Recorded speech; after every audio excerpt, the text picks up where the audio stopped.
Welcome back. Welcome back. It's Ed Martin here on the Pro America Report. Well, I'm sure you've heard me talk about him before. I didn't know his middle name, by the way, till I saw his book. Ryan Girdusky wrote a book with Harlan Hill, and the book is called They're Not Listening: How the Elites Created the National Populist Revolution.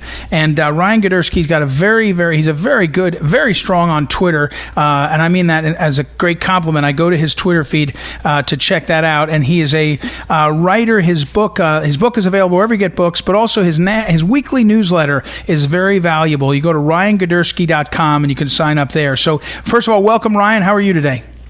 Good. Thank you for having me. Well, and so let me ask you about the just over the weekend. I mean, you are what I would call the expert on sort of what's happened, and of course your book, They're Not Listening: How the Elites Created the National Populist Revolution. So you got to think that the Trump campaign and Trump is a part of that revolution. What do you think of the rally, in the sense that there just wasn't as many people as they promised? Is anything that you feel or see about the sort of national populist revolution? Is it losing steam?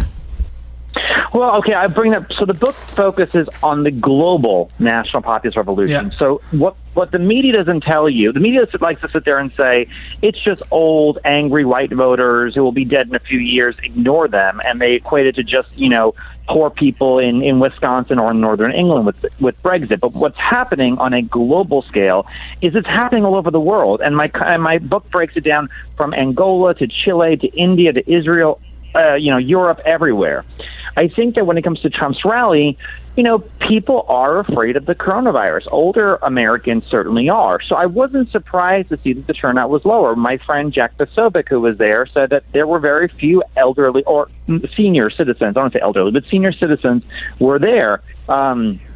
And I have to attribute that partly to the coronavirus. But I thought his speech was fine. I thought that everything was very good. And, they had millions of people watching on the internet and on Fox News and stuff.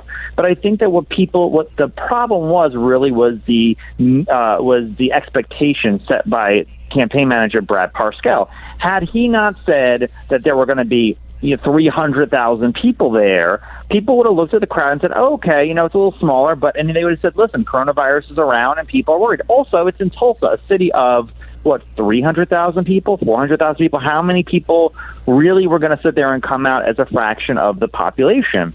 So I thought that was also part of it. Had he had it maybe at an outdoor soccer stadium where people maybe been less cautious or about being outdoors or at a park, whatever, I think that he could have certainly brought down expectations, made it smaller, made it tighter, and it still would have looked like an overflow crowd, and just sit there and say people are worried about the coronavirus, and I think people would have understood.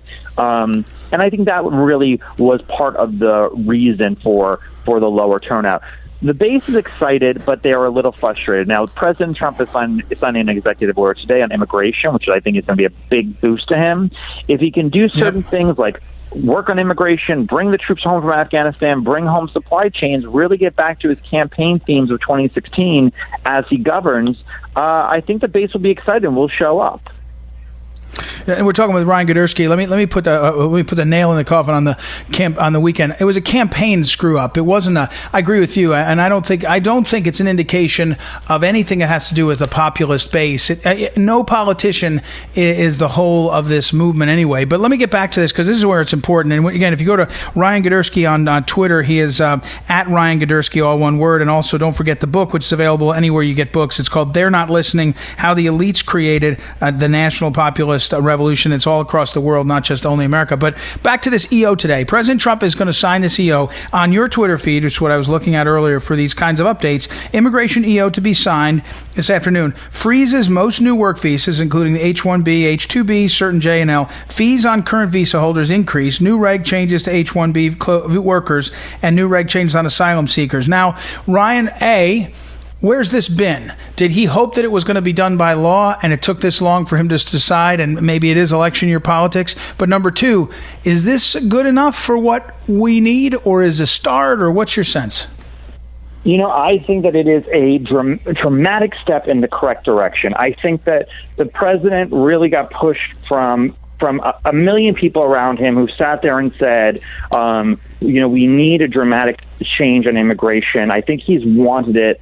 And, he's been pushed about the economy and about this and about that. And with 40 million unemployed Americans, you're seeing this conversation about immigration reductions and immigration restrictions go from the quote-unquote fringe of the Republican Party to being a mainstream thought. I mean, you have the biggest talk show host in America, Tucker Carlson, bringing it up every night and getting, millions and millions and millions of viewers about it.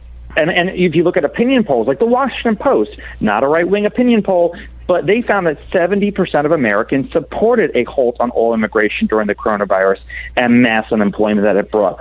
So I think it was maybe a perfect timing. And the forces in the White House who constantly tell him, Mr. President, you shouldn't do this. What will Tim Cook think?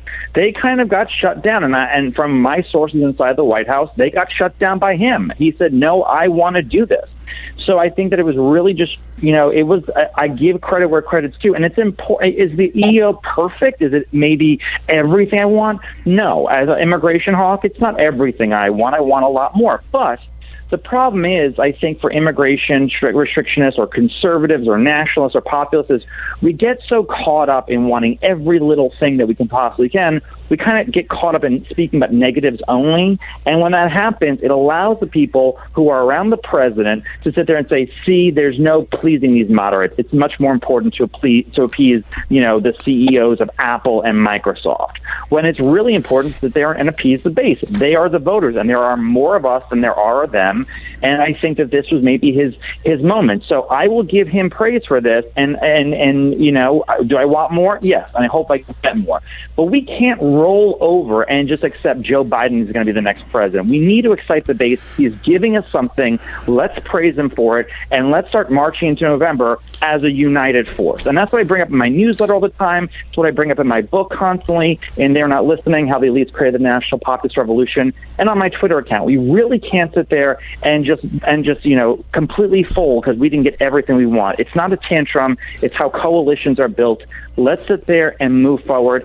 And I'm hoping to at least use my voice and my platform to sit there and excite and motivate Republicans and conservatives and nationalists and Trump voters. We're talking with Ryan Girdusky, and at Ryan Girdusky on Twitter, but his book, which is just out a few days ago, is called They're Not Listening, How the Elites Created the Nationalist Populist Revolution. And you can, he co-authored, to be clear, with Harlan Hill. You need to go find that and find out, but also get on his Twitter feed and his newsletters weekly. Ryan, across the country, I'm talking now broadly, you're watching this revolution. In other parts of the world, it feels like the parties have sustained more momentum. I'm thinking in my head of like Poland and other places where the ruling party that's been aligned with the populist revolution has got sustained victories. In America, is there a coming Republican populist victory? Is it because the Republicans haven't, at the House of Representative level, haven't embraced the populism in the same way? Because you don't hear a lot of great momentum out of the Republican caucus in the House in this direction that would make you think, oh boy, we could be in for a real populist majority governing next year. Well, I think the parties are starting to realign in the same way that back in the 80s and 90s, Reagan brought pro-lifers as the mainstream of the Republican Party and pro-gun advocates as the mainstream in the Republican Party. We're seeing this start happening now among populists, among nationalists. You have congressmen like Josh Hawley, who has been talking about big tech in a certain way and about working class problems. Marco Rubio, who's as established as they come, is talking about how to do pro-natalist policies to promote, people having more children. You're having a lot of Republicans across the board, most notably Jim Banks from Indiana, Congressman Jim Banks, talk about China in a certain way that would have never happened. Jeff Sessions, who's running for the Senate in Alabama, rather. He is totally different on trade and foreign policy. You have Chris Kobach in Kansas talk about immigration in a certain way. We are changing and we're noticing it. And the voices that used to represent the Bill Kristols of the Republican Party are getting smaller, and they get a lot of press because, everyone loves the haters. But those voices are getting smaller and smaller and smaller, and the nationalists, the populists, the conservatives who care about actually having America first are getting louder and louder and louder. And I think right now we're at a certain point where we have to devise a game plan, even a post-Trump game plan, because he won't be president forever despite his tweets. How do we march into the institutions? Right. How do we take over the schools? How do we sit there and take over corporations? Because the left has been working their way through business boards across the country.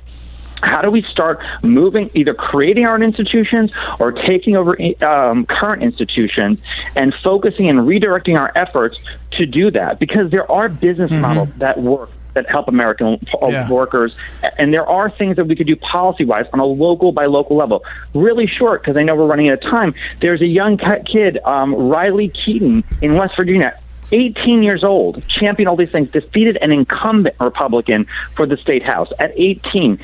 And he ran on, how do we improve the lives of workers? How do we make families grow? How do we improve the social status of working class people?